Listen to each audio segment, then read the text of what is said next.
Olá, aqui é o Dustin Pastlin, da Hope True Prophecy. Este vídeo que você está prestes a assistir vai revelar a estratégia de batalha de Satanás, a jogada final que ele tem para os últimos dias. Você vai descobrir sobre o anticristo, a marca da besta e o papel dos Estados Unidos da América na profecia bíblica.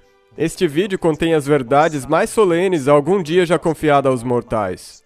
Eu peço que você ore antes de assistir e também compartilhe esse vídeo com quem você puder, para que essa verdade possa alcançar o mundo. Que Deus possa te guiar e te abençoar nesta jornada. A primeira besta de Apocalipse 13, o Anticristo. O Anticristo. Esta própria palavra tem sido a fonte de fascinação e intriga por milhares de anos. Esse ser misterioso estará no centro da profecia bíblica dos últimos dias e será responsável pela famigerada marca da besta. Ninguém precisa tentar adivinhar quem é esse poder diabólico. Neste vídeo, nós iremos diretamente à Bíblia para provar a identidade do Anticristo. Fique ligado.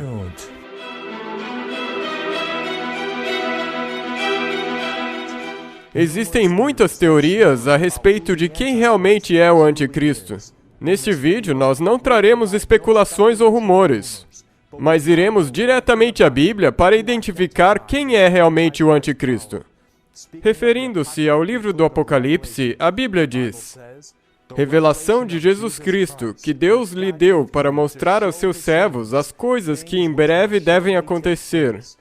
Bem-aventurados aqueles que leem e aqueles que ouvem as palavras da profecia e guardam as coisas nela escritas, pois o tempo está próximo. Então, você pode perceber que o livro de Apocalipse é de Jesus.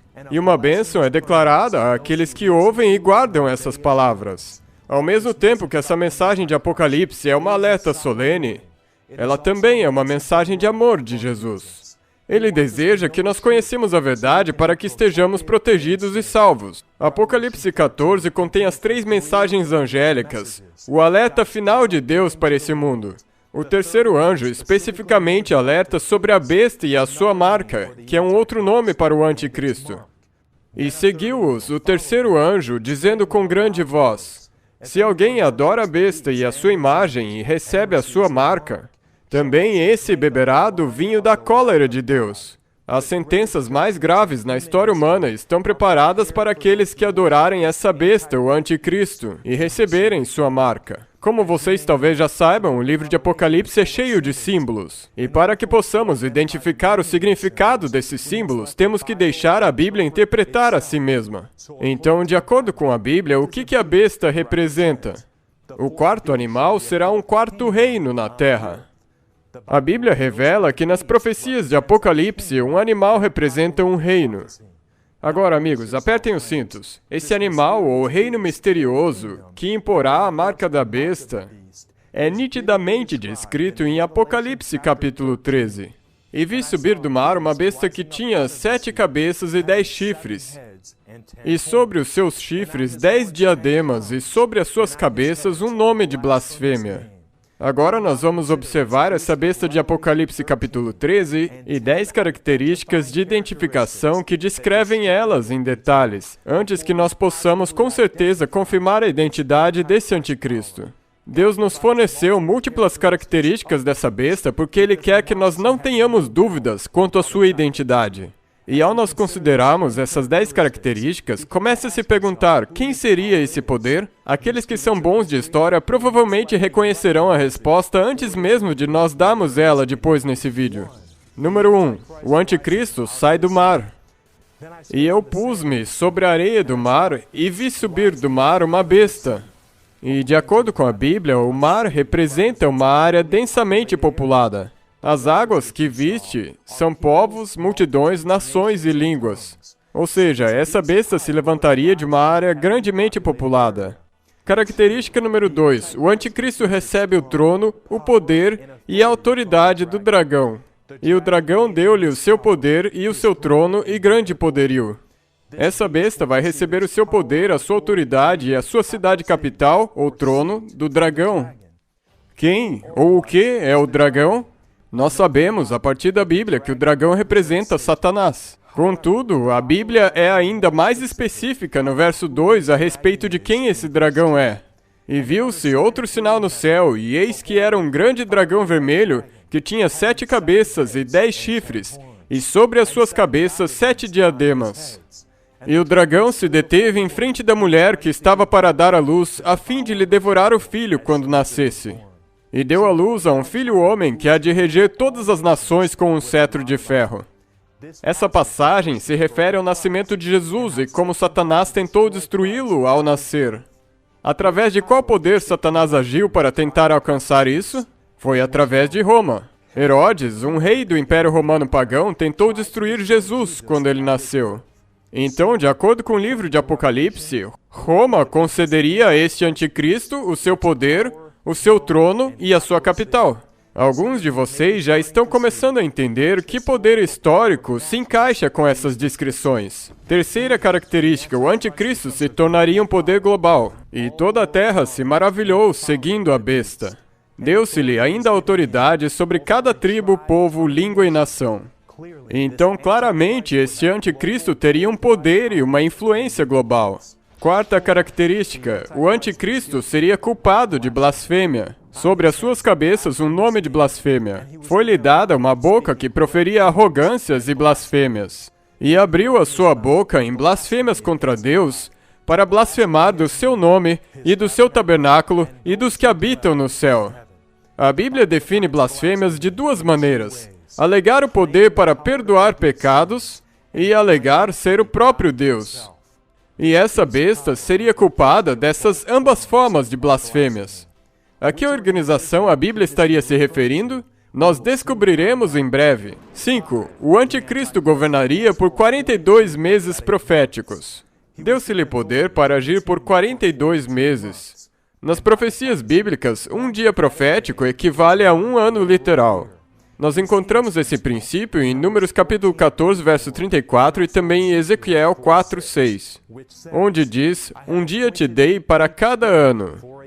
Então esse poder, esse anticristo, governaria por 42 meses proféticos, o que equivale a 1260 dias no calendário hebraico, o que equivale a 1260 anos literais. Interessantemente, esse período de reinado do anticristo de 1260 anos é referenciado 7 vezes nos livros proféticos de Daniel e Apocalipse.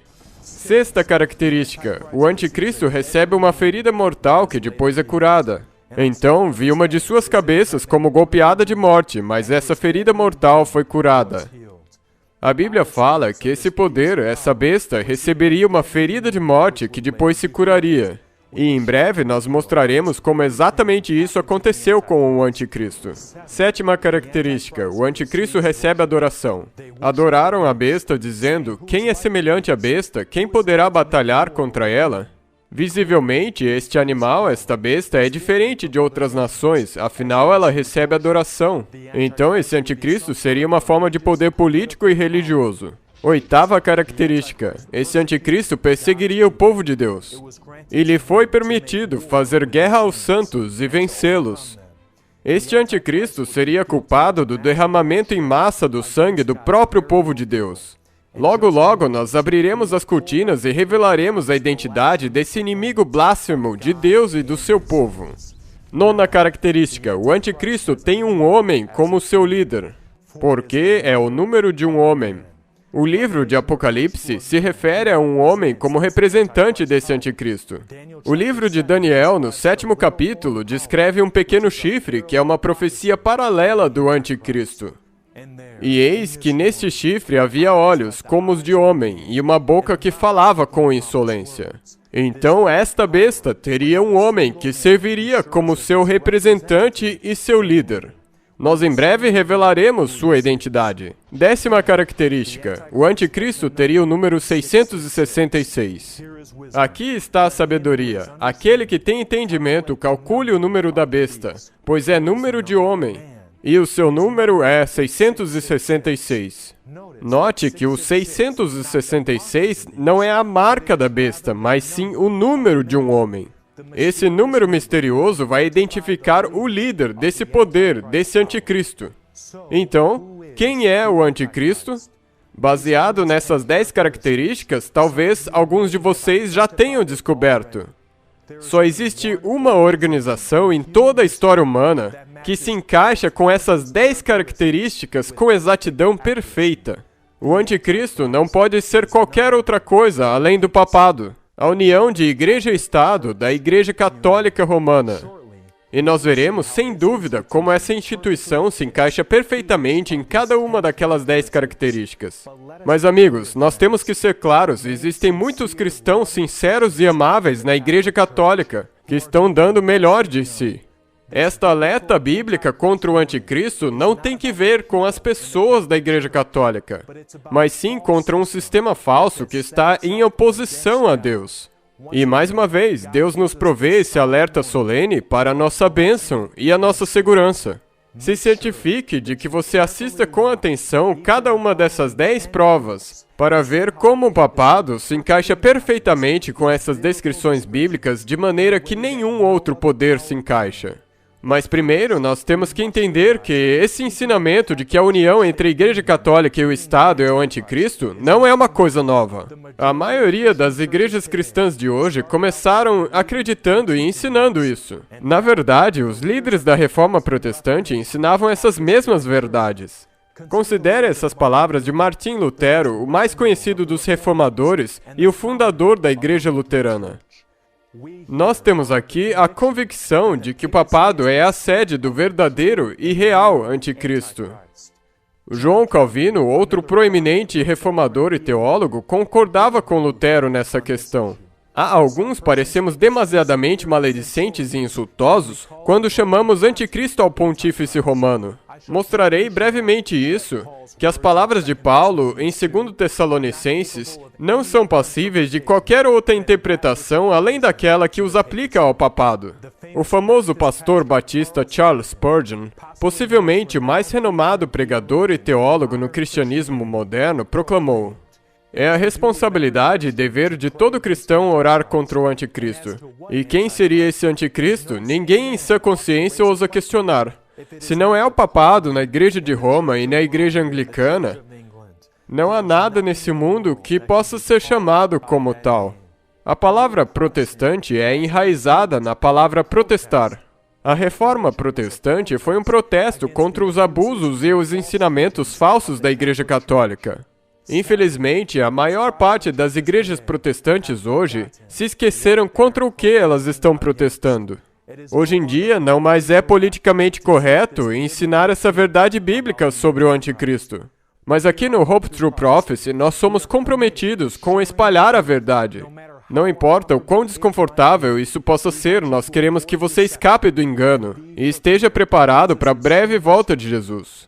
E agora nós vamos revelar as 10 provas do anticristo.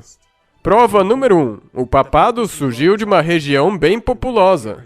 O papado profetizou que o poder do anticristo se levantaria do mar, que nós já aprendemos significar povos, nações, multidões e línguas. O papado se encaixa perfeitamente nessa característica, porque ele surgiu na Europa Ocidental, que era o centro da civilização naquela época. Prova número 2. O papado recebeu o seu trono, o seu poder e a sua autoridade de Roma. Ao examinarmos a história, não há dúvidas que a Roma pagã transferiu o seu trono de poder e até mesmo a sua capital diretamente à Roma papal, a Igreja-Estado Católico. A capital do império foi transferida de Roma para Constantinopla, possibilitando que o papado fosse o principal poder da Europa Ocidental. A história nos conta, a Igreja Romana colocou-se no lugar do Império Mundial Romano, do qual ela é a atual continuação. O Papa, que se chama de Rei e Pontifex Maximus, é o sucessor de César. E claramente a Igreja Católica se encaixa nessa segunda característica. Prova número 3. O papado é um poder global. Ninguém ousa questionar que a Igreja Católica possui influência mundial. Líderes das nações mais influentes do mundo reúnem-se para prestar homenagens ao Papa. O poder e a influência que a Igreja Católica teve durante a Idade Média e tem atualmente são inegáveis. Na verdade, a própria palavra católica significa universal. Sem dúvidas, a prova número 3 se encaixa com a Igreja Católica. Número 4. O papado alega ser Deus na Terra e ter o poder de perdoar pecados. Como nós já aprendemos, a Bíblia define blasfêmia como alegar ser Deus e ter o poder de perdoar pecados. O papado se encaixa perfeitamente nessa quarta prova. Apertem os cintos, amigos, ao nós considerarmos essa citação chocante tirada do próprio catequismo da Igreja Católica. O sacerdote pode perdoar pecados ou simplesmente declarar que eles estão remidos. O sacerdote realmente e verdadeiramente perdoa os pecados na virtude do poder concedido a ele por Cristo. Todo esse sistema confissional católico é uma falsificação humana do plano divino da salvação. Somente Deus pode perdoar pecados.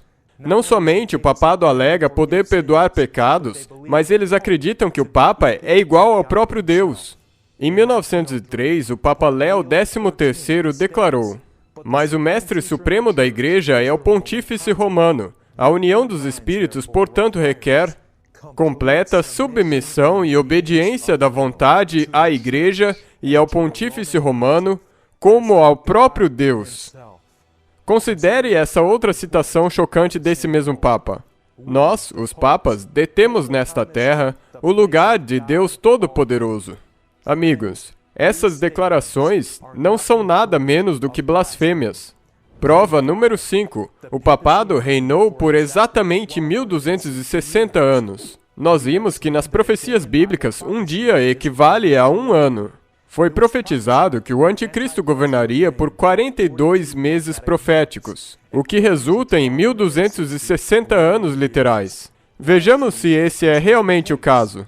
A Roma papal recebeu a supremacia total na Europa no ano 538 d.C. Nessa data, não havia mais oposição ao decreto do imperador Justiniano, concedendo ao Papa controle e poder. O papado desfrutou de poder absoluto sobre as nações da Europa durante a Idade das Trevas, quando as pessoas foram mantidas na escuridão intelectual e espiritual. Então, no ano de 1798, o papado recebeu o que veio a ser conhecido como a ferida mortal, quando o Papa foi feito prisioneiro pelo general francês Berthier. Este evento marcou o fim do domínio papal na Europa. Quantos anos se passaram entre os anos 538 e 1798 d.C.? Calculemos, exatamente 1260 anos. Um cumprimento perfeito da profecia. Sim, essa é mais uma prova específica de que o papado é o anticristo. Um título que nenhuma outra instituição pode alegar para si. Prova número 6. O papado recebeu uma ferida mortal que agora está curada. Mais uma vez, o papado recebeu essa ferida mortal em 1798. O general Berthier de Napoleão prendeu o Papa, mostrando vulnerabilidade e fraqueza do papado, e de fato acabando com o seu reinado de 1260 anos. Contudo, a Bíblia profetizou que essa ferida de morte um dia seria curada. Ninguém ousa discordar do poder universal, influência e prestígio que o papado atualmente tem. Na verdade, o movimento ecumênico tem por objetivo unir todas as igrejas cristãs e acabar com o protesto que definia a fé protestante. Ouça essas palavras do bispo Tony Palmer, que foi convidado pelo famoso teleevangelista Kenneth Copeland para falar a uma reunião ecumênica de líderes de igrejas de todo o país. The protest is over. The protest is over. Ele não somente diz que o protesto contra o papado acabou, mas ele ousadamente disse o seguinte: If there is no more protest, how can there be a Protestant church? Amigos, existe um movimento que visa minar a fé protestante e unir ela com Roma. O próprio Papa falou via uma mensagem de vídeo nesse mesmo evento. Un uomo semplice del popolo dice questa frase: Non ho trovato mai che il Signore abbia incominciato un miracolo senza finirlo bene. Lui finirà bene questo miracolo dell'unità. Como vocês podem ver, o apelo do Papa pela unidade é abraçado pelo Kenneth Copeland em um auditório cheio de líderes protestantes. Uma vez que não sabemos como orar por ele como deveríamos, não podemos senão concordar com ele em sua busca, em seu coração pela unidade do corpo de Cristo. Nós nos unimos na unidade de nossa fé. Aleluia! O Vaticano é a peça central desses esforços por uma religião mundial. E os protestantes estão começando a aceitar isso. Mas, amigo, não caia nessa. A Bíblia revela que essa unidade levará ao engano generalizado e, eventualmente, à marca da besta. A unidade é uma coisa boa, mas nunca às custas da verdade. Essa unidade com Roma seria algo inédito para os pais fundadores dos Estados Unidos. Essa nação foi construída sobre os princípios da liberdade religiosa, uma nação sem um rei e uma igreja sem um papa. Mas a Bíblia revelou que essa ferida mortal iria ser curada, e a profecia está se cumprindo diante dos nossos próprios olhos. Prova número 7. O papado recebe adoração. Uma besta, um animal na profecia bíblica, representa uma nação. Contudo, esse animal de Apocalipse 13, o anticristo, seria diferente dos outros, porque ele seria tanto uma nação como um poder religioso que recebe adoração.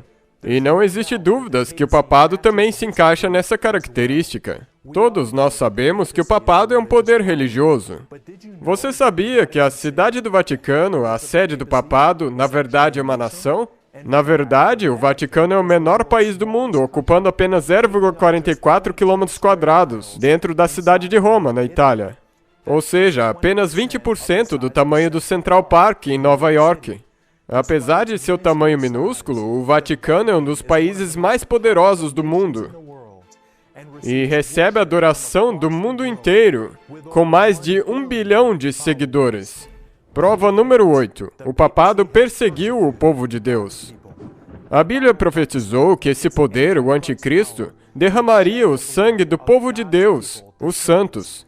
O fato de que o papado se encaixa nessa prova mais do que qualquer outra organização na história, simplesmente não pode ser negado. Que a Igreja de Roma derramou mais sangue inocente do que qualquer outra instituição que tenha existido na humanidade, não será colocado em dúvida por nenhum protestante que possua bons conhecimentos de história. Historiadores estimam que mais de 50 milhões de vidas foram destruídas pelo papado durante a Idade das Trevas, por questões religiosas. Em seu crédito, o Papa João Paulo II admitiu e pediu desculpas por esses assassinatos em massa. Mas isso não pode desfazer essas atrocidades. John Wesley, o fundador da Igreja Metodista, audaciosamente disse, se referindo ao papado, ele é, em um sentido enfático, o homem do pecado, pois ele aumenta todos os tipos de pecado acima da medida. Ele é também adequadamente denominado o filho da perdição, pois causou a morte de incontáveis multidões, tanto de seus opositores quanto de seus seguidores, e que se exalta acima de tudo o que é chamado de Deus ou o que é adorado, reivindicando o maior poder, a maior honra, reivindicando as prerrogativas que pertencem somente a Deus.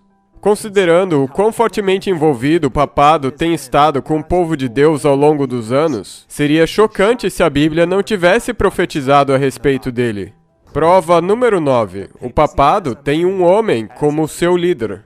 O Estado Romano Católico se encaixa nessa característica também.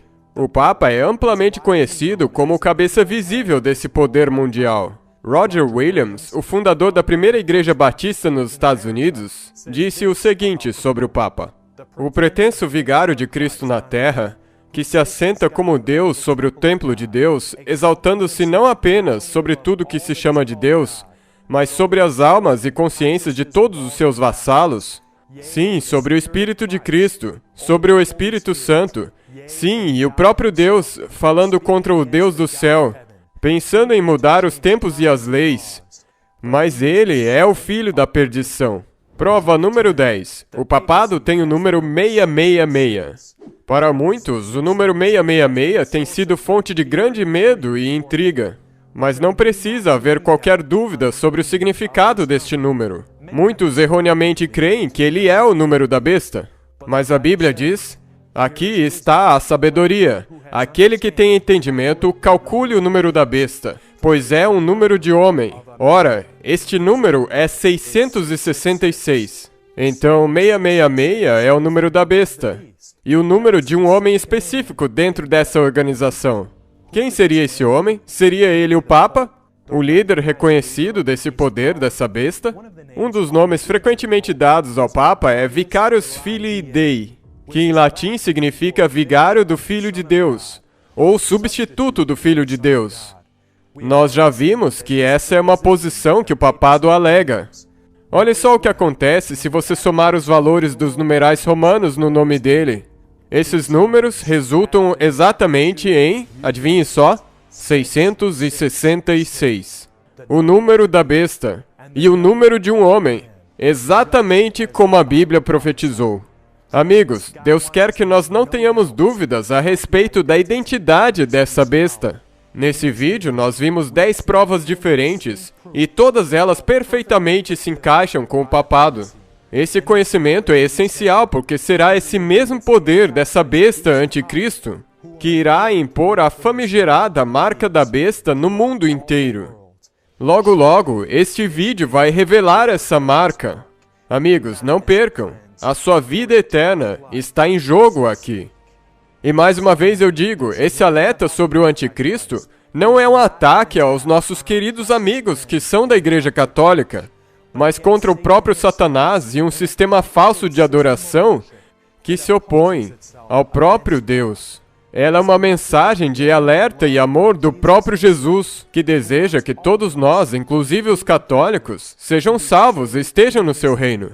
Agora que nós já identificamos essa primeira besta do Apocalipse, o Anticristo, nós podemos agora descobrir a sua marca, o teste final para toda a humanidade, a marca da besta.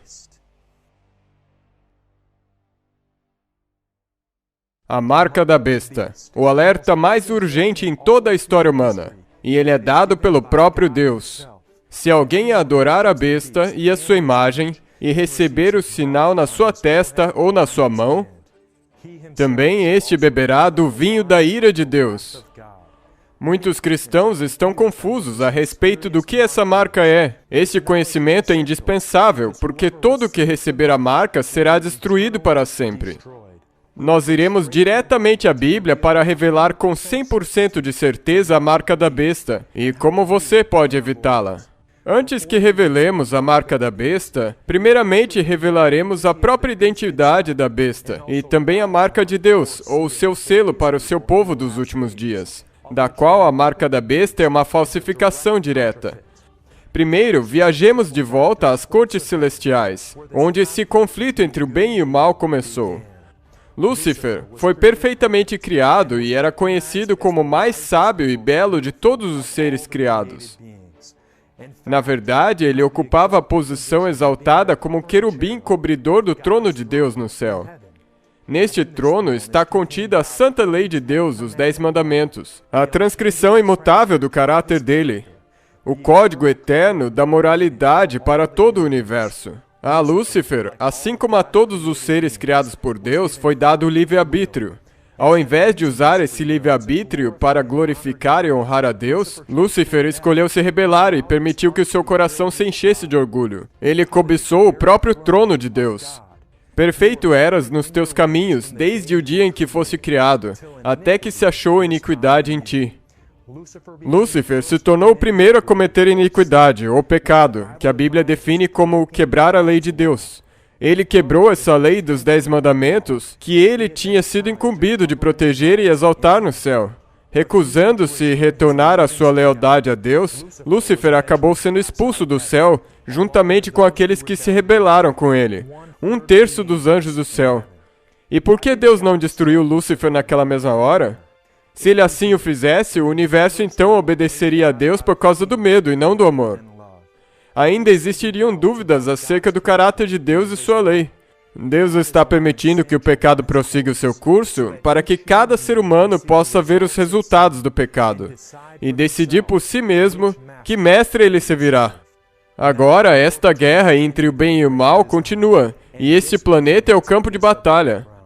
Lúcifer, agora conhecido por Satanás, percorre essa terra procurando tentar seres humanos, a coroa da criação de Deus, a se rebelarem contra o Criador e sua santa lei. A Bíblia nos adverte, sede sóbrios e vigilantes. O diabo, vosso adversário, anda em derredor, como um leão que ruge procurando alguém para devorar. Satanás, em forma de serpente, tentou Adão e Eva, nossos primeiros pais, a pecar, trazendo morte, sofrimento e dor a esse mundo. Jesus Cristo, o herói da raça humana, veio a este mundo para apagar a pena de morte pelo pecado, pela lei de Deus que havia sido quebrada. Jesus viveu uma vida perfeita e guardou os mandamentos de seu Pai. No entanto, ele morreu por nós para que possamos viver. A sua morte sacrificial na cruz provou duas coisas a respeito de Deus. Uma é que Deus é justo. Sua lei, os 10 mandamentos, é eterna e nunca poderá ser mudada. Até mesmo Jesus teve de pagar a penalidade pela transgressão da lei de Deus, uma vez que ele tomou sobre si os nossos pecados. 2. Provou que Deus é amor. Ele enviou o seu próprio Filho a morrer para que pudéssemos viver. Ao longo da história, Satanás trabalhou através de várias nações e agências para tentar, enganar e destruir o povo de Deus, incluindo o Antigo Egito e o ensino do Espiritismo, que ensina que o Espírito continua vivendo depois da morte, e a Babilônia com suas práticas ocultistas e feitiçarias, e o brutal Império Romano que tentou destruir Jesus na infância. E como nós vimos anteriormente num vídeo, Satanás se infiltraria dentro da própria igreja, usando a união da Igreja Católica Romana com o Estado para perseguir e enganar o povo de Deus. Mas durante todo o período da história, Deus sempre manteve um povo que se posicionou ao seu lado, mesmo em meio aos ataques mais ferozes. Este grande conflito entre Cristo e Satanás se estendeu por séculos e continua até os dias de hoje. Quer percebamos ou não, cada um de nós está envolvido numa guerra, numa batalha pelas nossas almas. Devemos tomar uma decisão, uma escolha de que mestre serviremos: Cristo ou Satanás? Ao longo da história, a lealdade a Deus tem sempre sido evidenciada por uma coisa: obediência. E nisso sabemos que o conhecemos, se guardarmos os seus mandamentos. Aquele que diz, eu o conheço e não guarda os seus mandamentos é mentiroso, e nele não está a verdade. Mas qualquer que guarde a sua palavra, o amor de Deus está nele verdadeiramente aperfeiçoado. Nossas ações e as nossas decisões revelam a Deus e ao universo a quem nós pertencemos. Então, a marca da besta, o teste final para a humanidade, será uma questão de adoração, uma questão de obediência. A quem serviremos? Antes que revelemos essa famigerada marca, devemos identificar a própria besta, também conhecida como o Anticristo. Existe apenas um poder na história humana que se encaixa perfeitamente com cada descrição bíblica da besta: a união do Estado com a Igreja Católica Romana, o Papado. Este não é um ataque às pessoas da Igreja Católica, mas uma advertência contra esse falso sistema de adoração. Este também não é um novo ensinamento, mas era amplamente aceito como uma clara verdade pelo protestantismo. Inúmeros reformadores e pregadores cristãos, como Lutero, Calvino, Wesley, William Spurgeon, dentre outros, firmemente mantiveram essa opinião.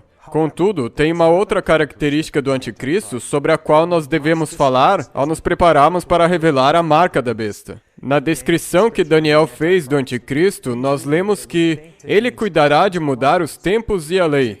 É verdade que o papado, a besta de Apocalipse 13, tentaria mudar os tempos e as leis de Deus? Sim, é verdade. E em seu catequismo oficial, a Igreja Católica mudou os 10 mandamentos. Eles retiraram o segundo mandamento, que proíbe a adoração de ídolos, e dividiram o 10º mandamento em 2, para que no total ainda continuassem 10.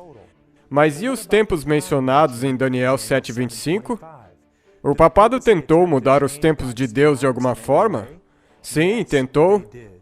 Mais uma vez, em seu catequismo oficial, a Igreja Católica encurtou o 4º mandamento, que fala sobre o sábado, o único mandamento que lida com tempos. Reduziram de 94 para apenas 8 palavras. Novamente, de maneira aberta e blasfema, eles desafiaram a Deus e a sua lei, ao alegar ter mudado o sábado, o 7º dia da semana, como a Bíblia manda, para o 1º dia da semana, também conhecido como o domingo. Por favor, não confie somente nas minhas palavras. Em seus escritos oficiais, o Catequismo dos Convertidos à Igreja Católica, o Papado declara: pergunta: qual é o dia de descanso?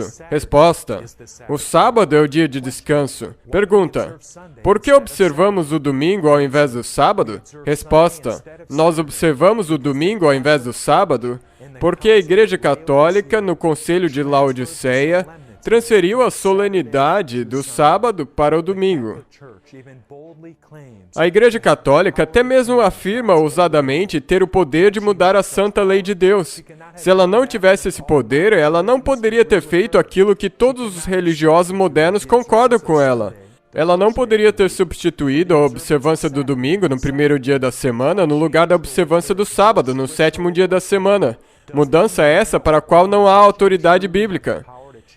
Tem algum homem ou organização realmente poder para mudar a lei de Deus? Certamente que não.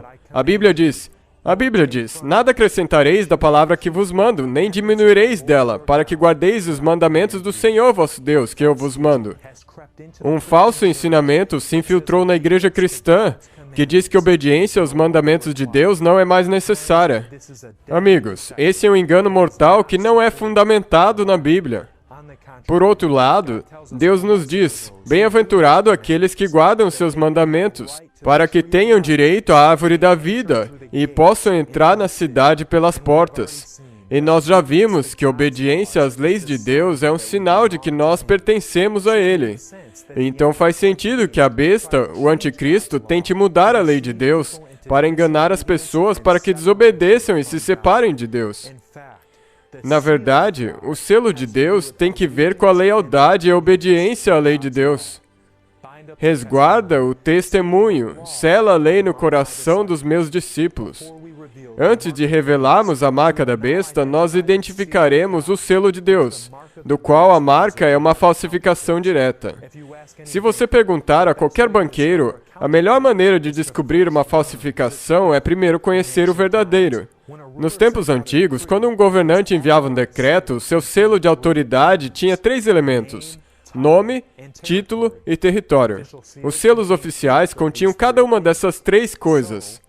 Então, e o selo de Deus? Nós já aprendemos que ele tem que ver com obediência aos mandamentos de Deus. E algum dos mandamentos tem todos esses 3 elementos de um selo oficial? Sim, tem um. Considere o 4º mandamento. Lembra-te do dia do sábado para o santificar. 6 dias trabalharás e farás toda a tua obra. Mas o 7º dia é o sábado do Senhor teu Deus, e esse é o nome de Deus. Nele não farás nenhum trabalho, porque em 6 dias fez o Senhor. Cristo revela o título de Deus, o Criador, os céus e a terra, o mar e tudo que neles há. Este é o território de Deus. E ao 7º dia descansou. Logo, nós podemos ver que o sábado é o único dos mandamentos de Deus que contém todos os 3 elementos de um selo oficial: o nome de Deus, título e território. Falando do sábado de Deus, a Bíblia revela: também lhes dei os meus sábados, para servirem de sinal entre mim e eles, para que soubessem que eu sou o Senhor que os santifica. E santificai os meus sábados, pois servirão de sinal entre mim e vós, para que saibais que eu sou o Senhor vosso Deus. A Bíblia revela que as palavras selo, marca, sinal e símbolo podem ser usadas de forma intercambiável. Nos últimos dias, o diabo terá a sua marca, mas o sábado é o sinal de Deus, a marca dele, no seu povo fiel que será protegido e receberá a vida eterna. Então vamos revisar o que aprendemos. 1. A marca da besta virá do poder da besta, que identificamos como o papado. 2. A marca da besta será focada em torno de adoração, especificamente obediência aos mandamentos de Deus. Outra razão pela qual podemos ter certeza disso é que o verso seguinte, que alerta diretamente sobre a marca da besta em Apocalipse 14, declara: aqui está a perseverança dos santos, os que guardam os mandamentos de Deus e a fé de Jesus. Sim, em contraste com aqueles que adoram a besta e recebem a marca dela, estão aqueles que permanecem fiéis a Jesus e obedecem aos seus mandamentos. 3. A marca da besta será uma substituição ou uma falsificação do selo de Deus que nós já aprendemos ser o sábado.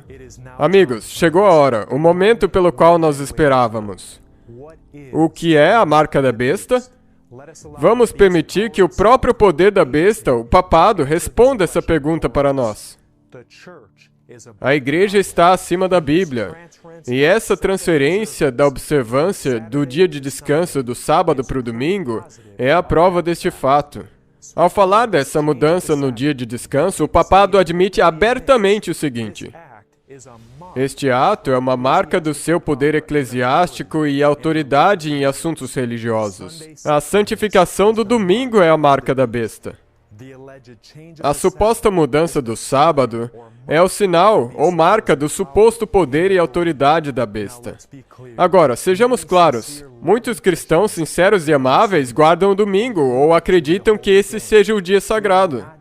Nós não estamos julgando o coração de ninguém. Deus apenas nos responsabiliza pelo que sabemos ou tivemos a chance de saber.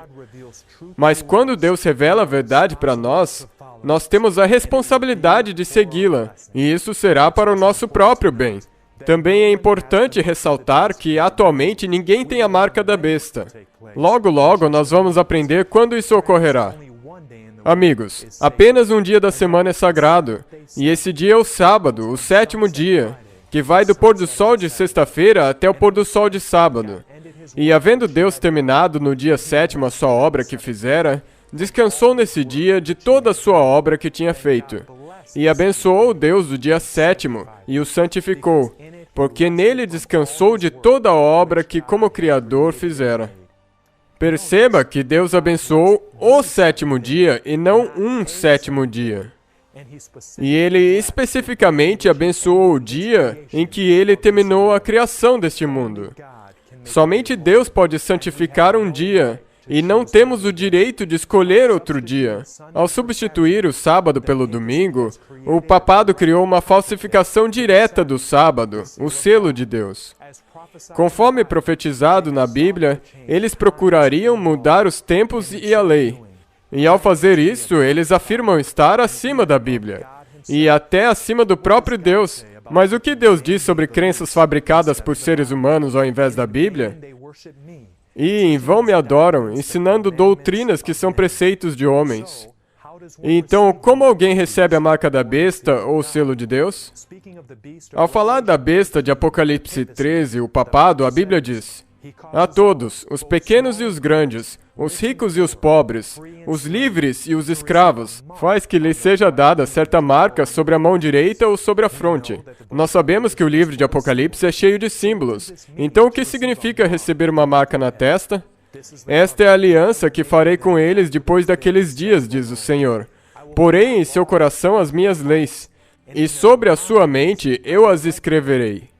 Perceba que Deus promete escrever as suas leis em nossas mentes, e é o lobo frontal, ou a fronte, que é responsável pelas decisões morais que nós tomamos. A Bíblia revela que nossa fronte simboliza as nossas decisões. Falando em selo de Deus, o sábado, o 4º mandamento diz: lembra-te do dia do sábado para o santificar. E como nós nos lembramos? Com a nossa mente ou a nossa fronte. Aceitar o selo de Deus envolve tomar a decisão de obedecer o verdadeiro sábado de Deus e o adorando como Criador. Em contraste, a marca da besta pode ser recebida ou na fronte ou na mão. O que isso significa? De novo, a fronte é onde nós tomamos as nossas decisões morais, e será como um sinal na tua mão, e por memorial entre os teus olhos, para que a lei do Senhor esteja na tua boca. A marca será recebida na fronte quando alguém acredita no sábado falso, o domingo, apesar das evidências bíblicas mostrarem o contrário. Eles estão enganados. E na mão? A Bíblia revela que a mão é um símbolo de trabalho ou ações. Tudo quanto te vier a mão para o fazer, faze conforme as tuas forças. A marca da besta será recebida na mão por aqueles que decidem seguir a maioria e aceitar o domingo como dia santo para evitar a perseguição. Esse grupo não será enganado ao receber o falso sábado, mas as suas ações mostrarão submissão à autoridade da besta. Então podemos ter certeza de que a marca da besta não é uma marca física. Lembre-se, o plano da salvação e o grande conflito inteiro entre o bem e o mal sempre foi baseado no nosso livre-arbítrio. Nossa decisão de aceitar ou rejeitar a Deus e suas exigências. E o maior duelo entre o bem e o mal será baseado nesse mesmo princípio, a liberdade de escolha.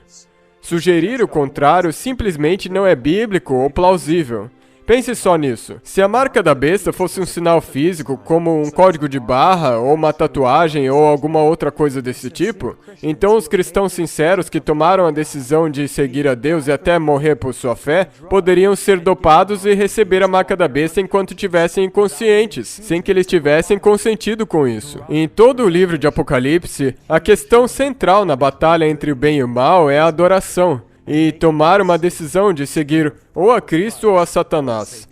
A marca da besta será baseada na nossa decisão. E quando as pessoas vão receber a marca da besta? Para que ninguém possa comprar ou vender, senão aquele que tem a marca, o nome da besta ou o número de seu nome. Esse verso revela que haverá um boicote econômico àqueles que se recusarem receber a marca. Então essa marca não será somente uma questão religiosa, mas uma questão política. O governo vai exigir que o domingo seja aceito como um dia sagrado. Uma vez que a marca da besta não será uma marca física, como o governo poderá identificar aqueles que não poderão comprar ou vender nos últimos dias? A Bíblia não revela exatamente como essas leis serão impostas, mas pode ser que as contas bancárias daqueles que se recusarem a receber a marca sejam congeladas, ou é até possível que um microchip ou algum outro dispositivo seja usado para identificar aqueles que poderão comprar ou vender nos últimos dias. Mas esse dispositivo em si não será a marca da besta. Nós já vimos que, de acordo com a Bíblia, a marca é um símbolo para as nossas decisões ou ações. A marca será recebida quando as autoridades civis forçarem a aceitação do domingo como dia sagrado. Quando as pessoas concordarem com tais decretos, ao invés do mandamento de Deus de santificar o sábado, aí então elas receberão a marca da besta. Mas poderiam essas leis dominicais realmente acontecer? O fato é que já aconteceu. Atualmente, nos livros oficiais de 28 estados norte-americanos, há o que são chamados de Blue Laws, leis azuis. De acordo com o site worldpopulationview.com, as leis azuis são feitas para restringir certas atividades aos domingos ou outros dias específicos por razões religiosas, a fim de observar o dia de adoração e descanso. As leis azuis também podem proibir compras ou vendas de itens específicos aos domingos. Nos séculos 18 e 19, as pessoas eram muitas vezes detidas, multadas e às vezes até cumpriam pena de prisão por conduzir negócios no domingo. Acreditavam que esses cidadãos estavam realmente quebrando o dia de descanso. À medida com que a nossa cultura se tornou mais secular com o passar dos anos, muitas dessas leis azuis dominicais foram revogadas. No entanto, elas ainda existem em vários estados. Às vezes, é a venda de álcool que é proibida aos domingos. Essas leis azuis são frequentemente defendidas porque são vistas como sendo benéficas tanto secular como religiosamente. Então, qual que é o problema dessas leis dominicais? Em primeiro lugar, a Bíblia ensina que o sétimo dia é o dia santo, o sábado, e não o primeiro dia da semana, o domingo. Em segundo lugar, essas leis dominicais são uma perigosa combinação de igreja com o Estado. Ao longo da história, quando assuntos religiosos foram legislados pelo governo, muitas vezes isso acarretou um grande derramamento de sangue do povo de Deus. O governo de Deus é baseado na liberdade de escolha, e não na força ou opressão. E é por isso que os Estados Unidos da América foram fundados nos princípios da liberdade religiosa e civil. E a primeira emenda da Constituição americana protege nosso direito de adorar a Deus como quisermos. Essas leis dominicais não apenas violam a nossa Constituição, mas elas são uma prévia do que está por vir de acordo com a profecia bíblica. Quando a igreja e o Estado se unirem para fazer cumprir a adoração do domingo, isso será uma imagem à besta, porque isso será uma imagem, um reflexo da maneira como o papado, a besta, usava do poder político e violência para impor as suas doutrinas no passado. Haverá um decreto de morte contra o povo de Deus, que se recusará a aceitar essa marca da besta, o falso dia de adoração, para que também a imagem da besta falasse e fizesse que fossem mortos todos os que não adorassem a imagem da besta. Agora mesmo, enquanto estamos aqui falando, o movimento para santificar o domingo vem ganhando destaque em todo o mundo. Na sua encíclica mais recente, a Laudato Si, sobre o cuidado do nosso lar mútuo, o Papa envolve o mundo numa discussão a respeito de como estamos tratando o nosso planeta e o que nós podemos fazer para melhorar. Interessantemente, o Papa usa essa encíclica para promover um dia de adoração. E não é o sábado bíblico, mas o primeiro dia da semana, o domingo. O Papa afirma que o domingo deveria ser o dia que cura o nosso relacionamento com Deus, conosco mesmo, com os outros e com o mundo. Os estudantes da Bíblia verão isso como mais um passo em direção ao cumprimento da profecia bíblica. Mudança climática, declínio moral ou um colapso financeiro global, tudo isso poderá ser usado como desculpa para impor a santificação do domingo. Além do mais, os líderes das igrejas protestantes, que antes eram fortemente opostos às falsas doutrinas da Igreja Católica, estão agora estendendo a mão para se unirem a Roma. Ouça só as palavras do bispo Tony Palmer, que falou aqui a um grande grupo de evangélicos, supostamente cristãos protestantes. If there is no more protest, how can there be a Protestant church? The protest is over. The protest is over. O Papa também expressou o seu desejo por união via videoconferência nesse mesmo evento. O líder evangélico Kenneth Copeland, que convidou Tony Palmer para este evento, continua e concorda com a busca do Papa pela união entre católicos e protestantes.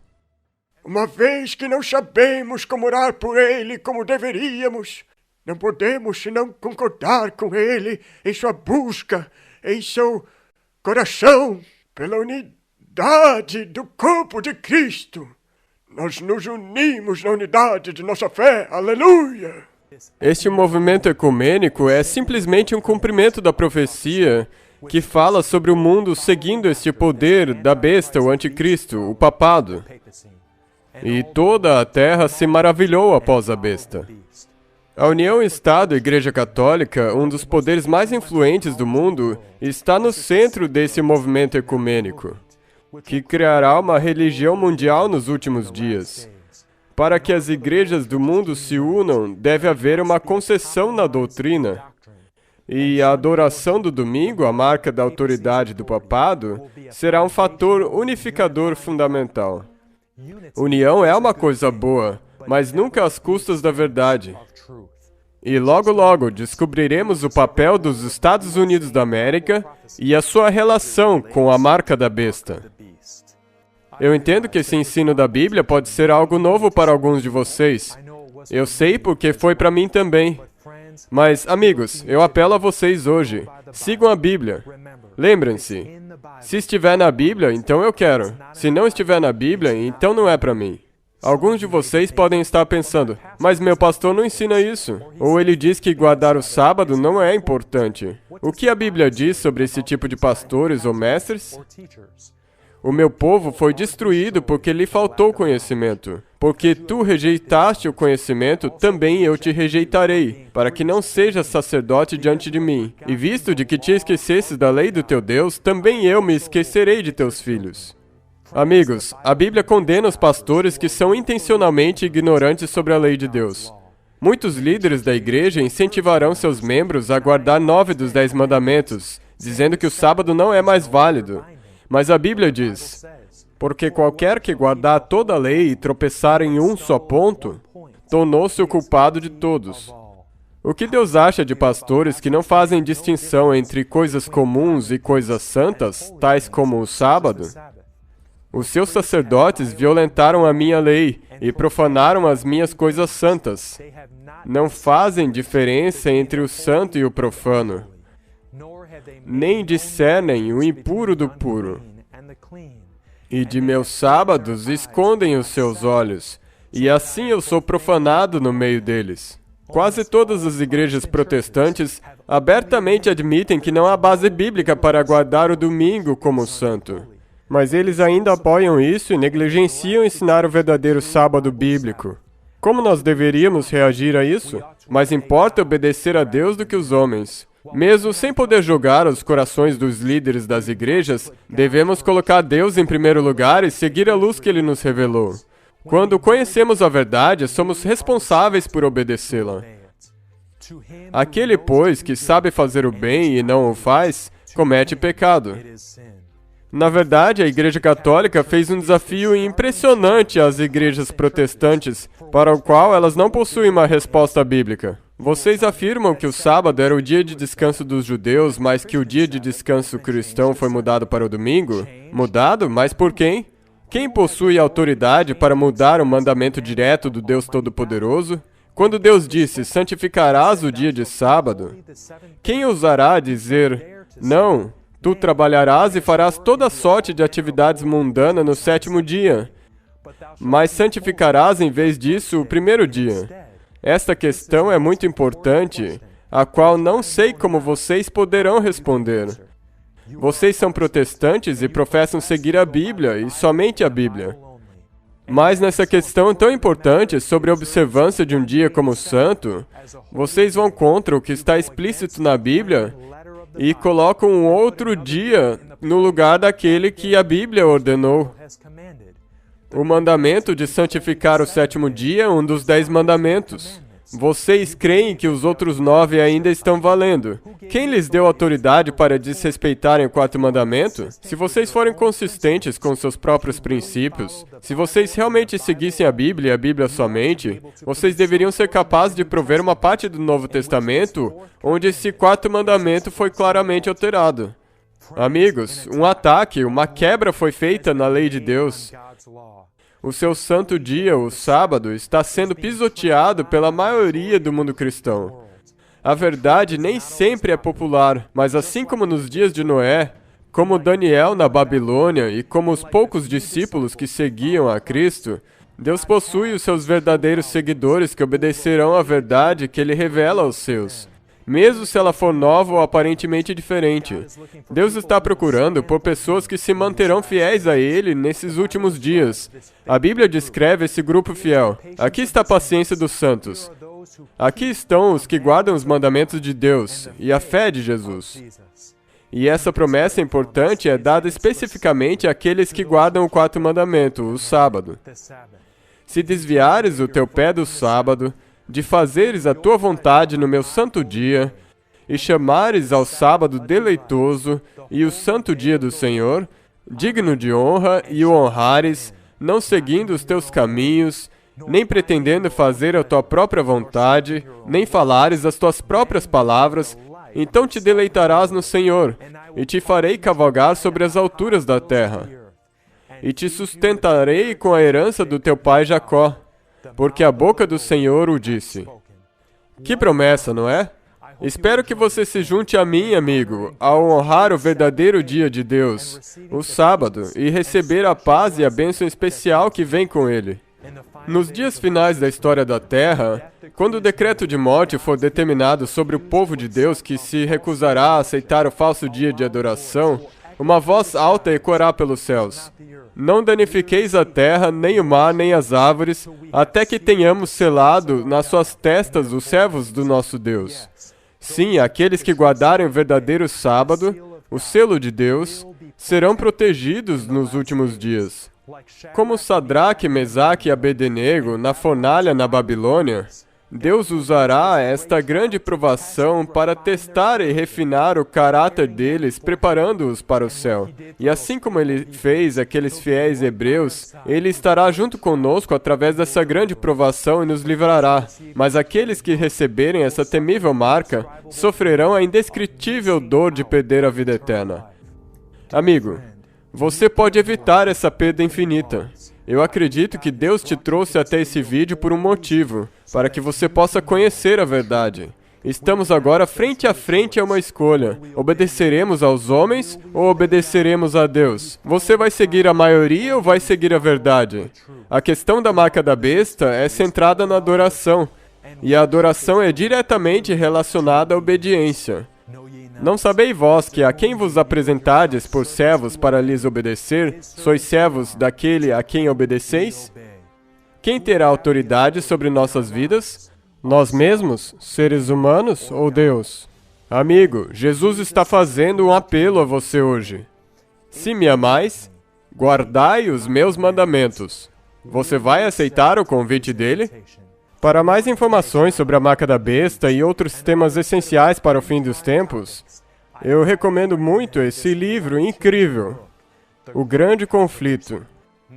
Agora que nós entendemos a marca da besta, nós descobriremos como essa marca será imposta nos últimos dias e qual é o papel dos Estados Unidos da América na profecia bíblica.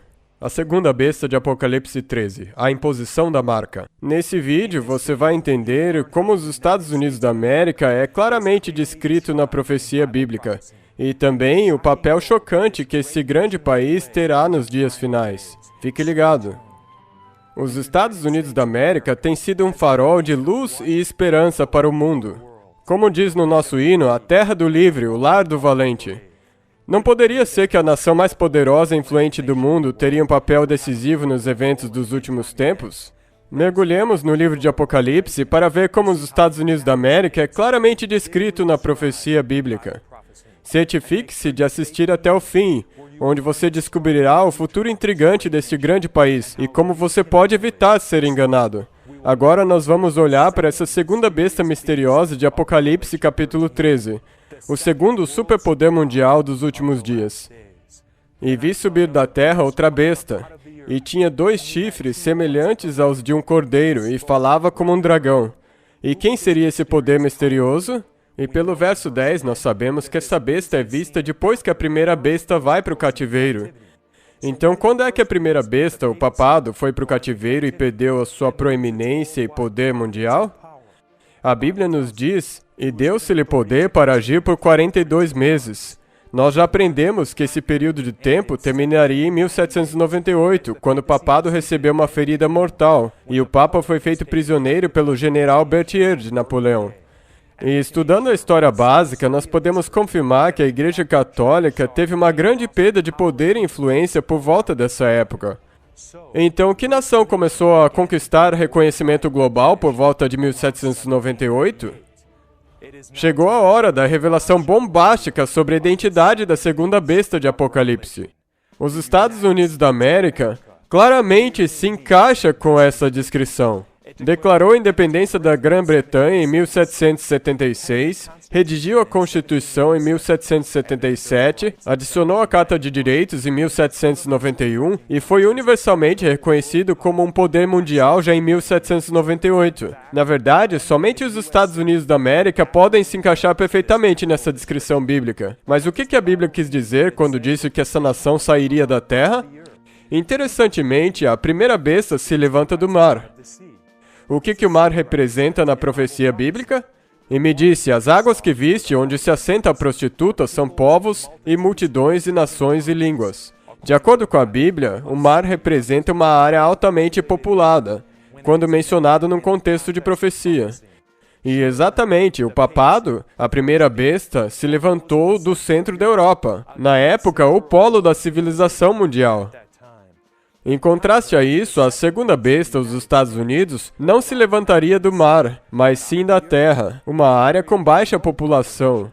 Uma perfeita descrição dos Estados Unidos da América quando ele começou. A Bíblia também descreve esse animal terrestre como tendo 2 chifres. E o que isso significa? Chifres também representam reinos e governos na profecia bíblica.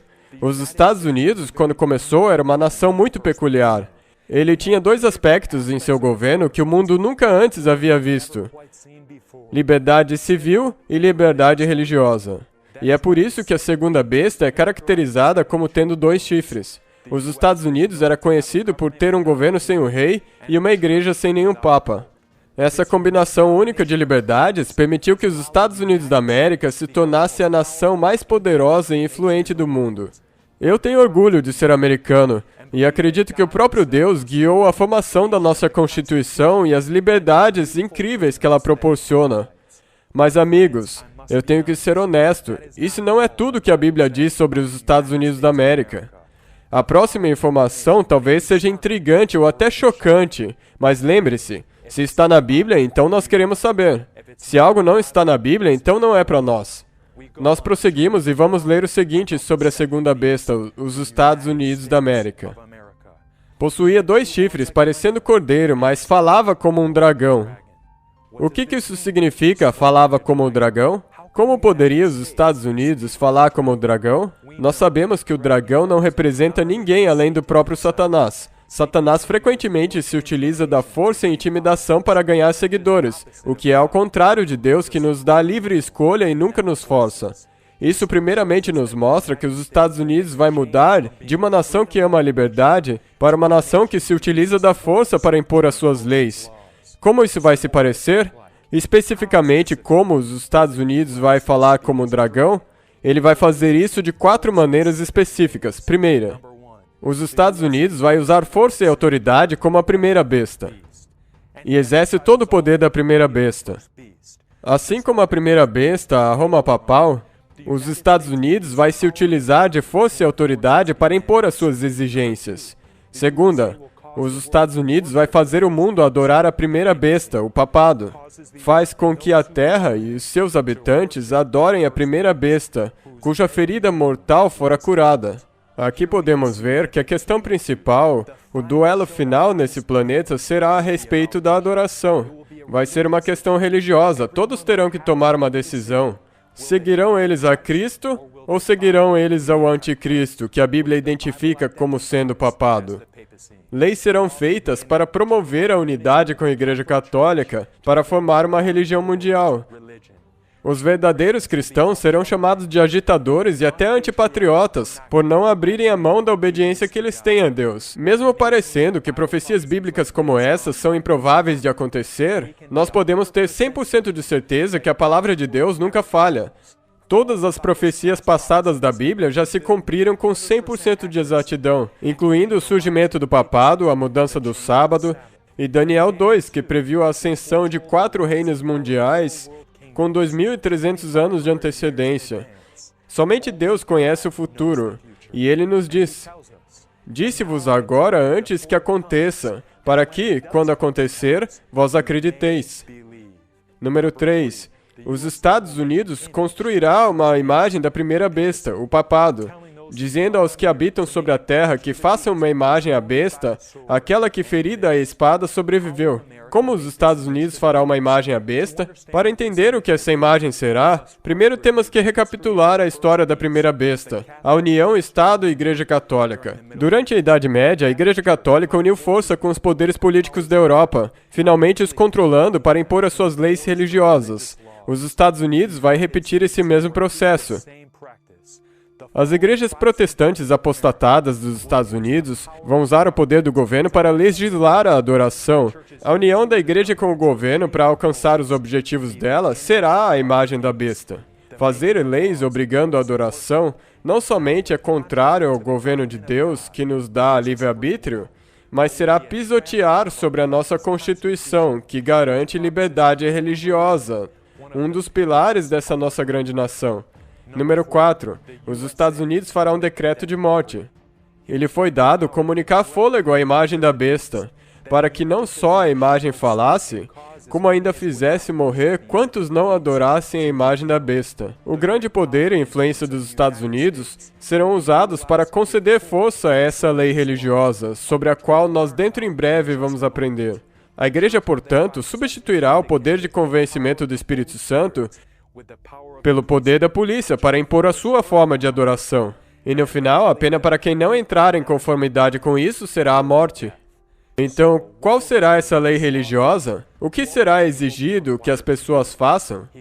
E faz que a todos, pequenos e grandes, ricos e pobres, livres e servos, lhes seja posto um sinal na sua mão direita ou nas suas testas. Será a marca da besta que será imposta por essa união entre a igreja e o Estado nos últimos dias. E é a respeito dessa marca que Deus nos dá o alerta mais urgente em toda a história humana. Se alguém adorar a besta e a sua imagem, e receber o sinal na sua testa ou na sua mão, também este beberá do vinho da ira de Deus.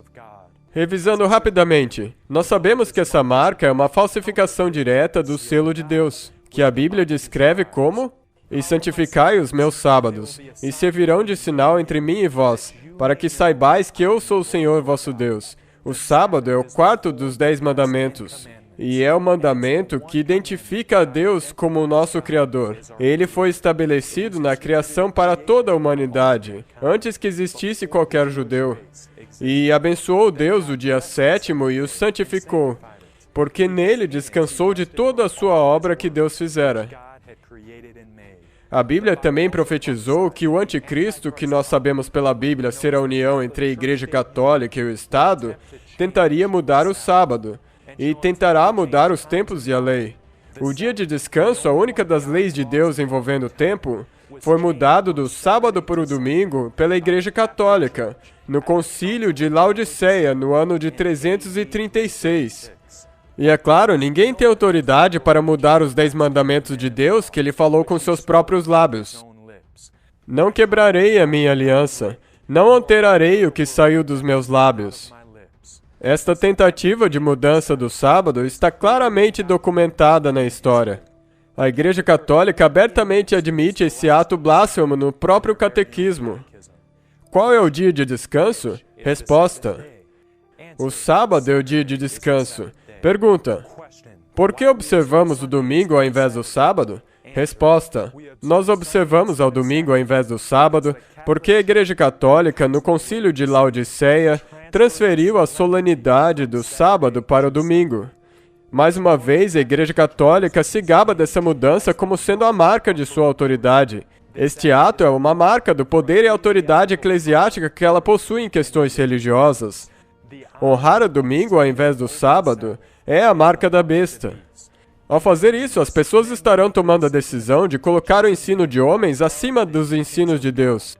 Ninguém atualmente já tem a marca da besta. Ela será recebida nos últimos dias, quando a observância do domingo for imposta por lei. Antes do decreto de morte, boicotes econômicos serão usados para impor essa lei dominical, para que ninguém possa comprar ou vender, senão aquele que tiver o sinal, ou o nome da besta, ou o número do seu nome. Mas não se enganem, a marca da besta não será uma marca visível, como um código de barras, ou uma tatuagem, ou um chip. A Bíblia é muito clara que essa marca será baseada na nossa decisão. Da mesma maneira que Deus julgou pessoas durante toda a história, por suas decisões. E como essa marca será recebida? Se alguém adorar a besta e a sua imagem, e receber o sinal na sua testa ou na sua mão. O livro de Apocalipse é cheio de símbolos, e nós devemos permitir que a Bíblia se interprete a si mesma. A nossa fronte, a testa, é onde nós tomamos nossas decisões. E te será por sinal sobre a tua mão, ou lembrança entre os teus olhos, para que a lei do Senhor esteja em sua boca. A marca será recebida na testa quando alguém acreditar no falso dia de descanso, o domingo, apesar das evidências bíblicas mostrarem o contrário. Estes estarão enganados. A mão é um símbolo de trabalho ou ações. Tudo quanto te vier a mão para o fazer, faze-o conforme as tuas forças. A marca da besta será recebida na mão por aqueles que decidem seguir a maioria e aceitar o domingo como dia santo para evitar a perseguição. Essas pessoas não serão enganadas a receberem o falso sábado, mas as suas ações demonstrarão submissão à autoridade da besta. Mais uma vez, a marca da besta será baseada na sua decisão. Seria possível que os Estados Unidos, um país fundado sobre os princípios da separação da Igreja e do Estado, poderia impor uma lei dessas? Amigos, isso já aconteceu no passado. Muitos de vocês talvez possam se lembrar do que era conhecido como Blue Laws, as leis azuis, que proibiam a venda de álcool ou outros itens aos domingos. Essas leis eram vistas como tendo benefícios tanto seculares como religiosos. Embora muitas dessas leis atualmente não sejam aplicadas, ela mostra que o governo já abriu precedentes para criar leis que imponham a religião. Essas leis azuis não somente protegem um dia falso de adoração, mas elas são uma violação da nossa primeira ementa da Constituição e são contrárias ao princípio divino de liberdade de escolha. E nós já vimos pela história que quando o governo se une com a religião, frequentemente isso causa perseguição em massa e derramamento de sangue. Mas será que o papado nos Estados Unidos realmente teria o poder e influência para criar essa aliança de superpotência do fim dos tempos? Não há dúvidas. O papado se elevou ao nível de prestígio e admiração mundial. Presidentes e dignatários de todo o mundo se dirigem para prestar homenagens à besta. A profecia bíblica de Apocalipse 13, verso 3, está sendo verdadeiramente cumprida diante dos nossos olhos. e a sua ferida mortal foi curada, e toda a terra se maravilhou seguindo a besta. Além do mais, o Papa deixou claro o que ele pensa sobre divisões na Igreja e o desejo que ele tem por unidade.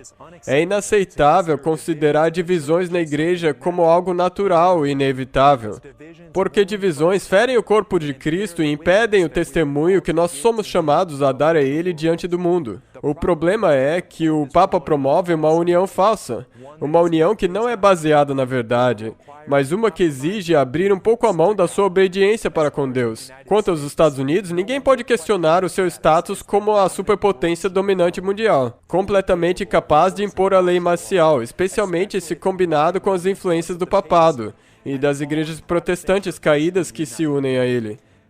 Como será a lei do domingo e como ela será imposta?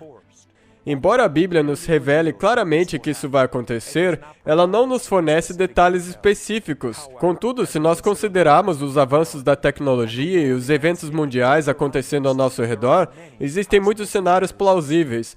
Talvez uma pandemia mundial, um colapso econômico, um ataque terrorista, ameaças nucleares ou até mesmo a decadência moral generalizada poderiam desencadear uma lei na nossa nação que supostamente nos levaria de volta a Deus. Uma sociedade com dinheiro digital ou um microchip ou alguma outra tecnologia moderna poderia ser facilmente utilizada para identificar aqueles que não obedecerem os decretos do governo. Mas, de novo, esses itens em si não serão a marca da besta. Receber o selo de Deus ou a marca da besta será baseado na decisão de honrar ou rejeitar o verdadeiro sábado de Deus. Como seria possível para cristãos caírem nesse engano dos últimos dias? A Bíblia revela. Porque surgirão falsos cristos e falsos profetas, e farão tão grandes sinais e prodígios que, se possível fora, enganariam até os escolhidos. O diabo vai usar grandes milagres para enganar até o povo eleito de Deus. Ouça como a Bíblia descreve essa época cheia de milagres. Também opera grandes sinais, de maneira que até fogo do céu faz descer a terra diante dos homens. E engana os que habitam na terra com sinais que lhe foi permitido que fizesse em presença da besta. Esses milagres serão usados como evidências para apoiar esse falso reavivamento e para pressionar o mundo a guardar o dia falso de adoração. E que outros milagres Satanás usará para enganar as multidões? Porque são espíritos de demônios que fazem prodígios, os quais vão ao encontro dos reis da terra e de todo o mundo para os congregar para a batalha daquele grande dia do Deus Todo-Poderoso. Espíritos satânicos estarão trabalhando intensamente nessa época. Satanás e os seus anjos até mesmo têm a habilidade de aparentar ser uma pessoa que eles não são. E não é de admirar porque o próprio Satanás se transforma em anjo de luz. Um dos enganos chaves que o diabo vai usar nos últimos dias é o ensinamento do espiritualismo, que alega que a alma humana continua existindo após a morte. O espiritualismo é uma mentira de Satanás e não é apoiado pelas Escrituras. A Bíblia ensina que os mortos estão realmente mortos e que os justos mortos receberão a vida eterna quando Jesus voltar e nos ressuscitar. Aqueles que acreditam que a alma continua vivendo estão vulneráveis aos enganos dos espíritos familiares, que são demônios se passando por pessoas que morreram. Seres satânicos aparecerão como entes queridos ou líderes religiosos respeitados que morreram. Eles alegarão terem mensagens de Deus dizendo que o mandamento de Deus de santificar o sábado não mais é válido e que devemos honrar o domingo no lugar dele. E, finalmente, Satanás vai fazer todo o possível num último esforço para enganar e destruir o povo de Deus. E no seu ato culminante de engano, um impostor demoníaco vai aparecer como sendo o próprio Cristo.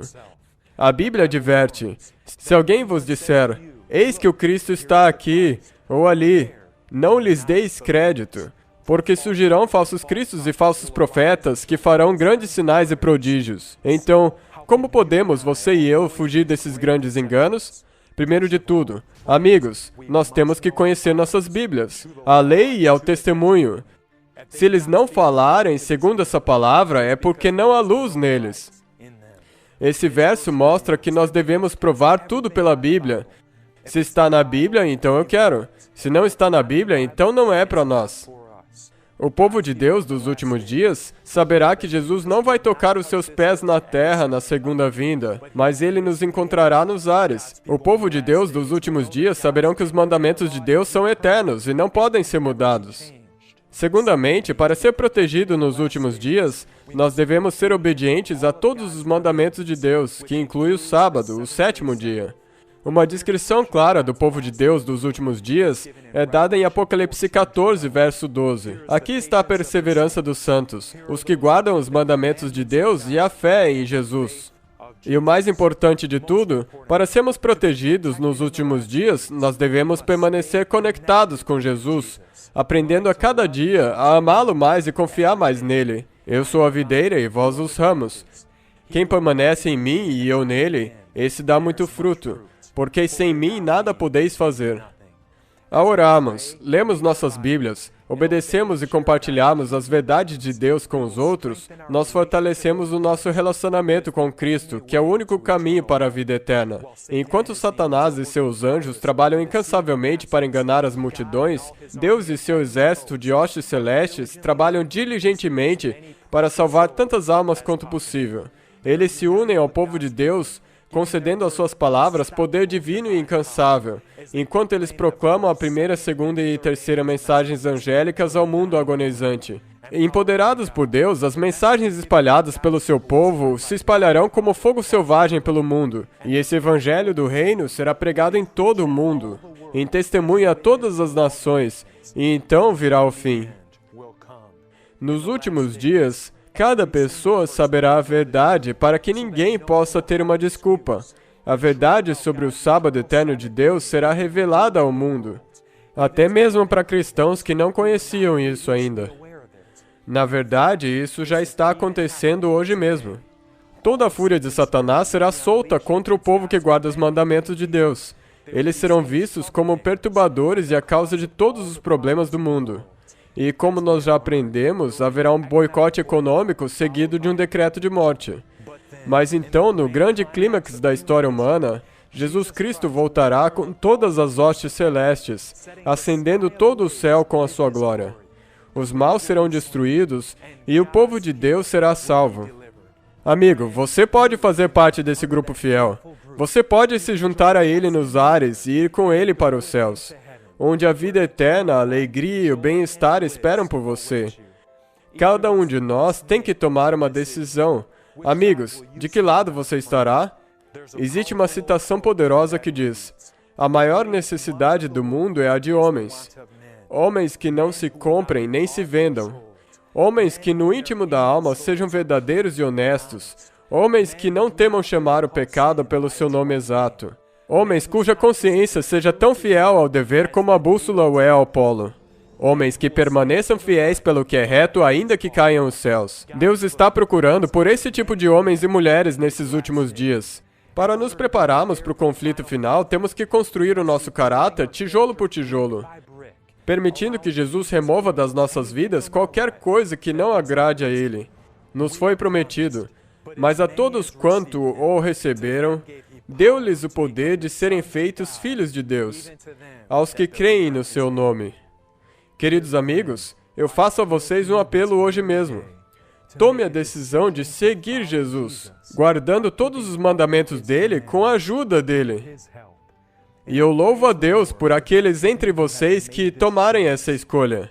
Nós estamos vivendo nos dias finais da história da Terra, e essa mensagem tem que chegar a todo o mundo. E eu espero que você possa se juntar a nós, alcançando almas preciosas para Cristo. E não se esqueçam, mantenham seus olhos em Jesus, o autor e consumador da nossa fé.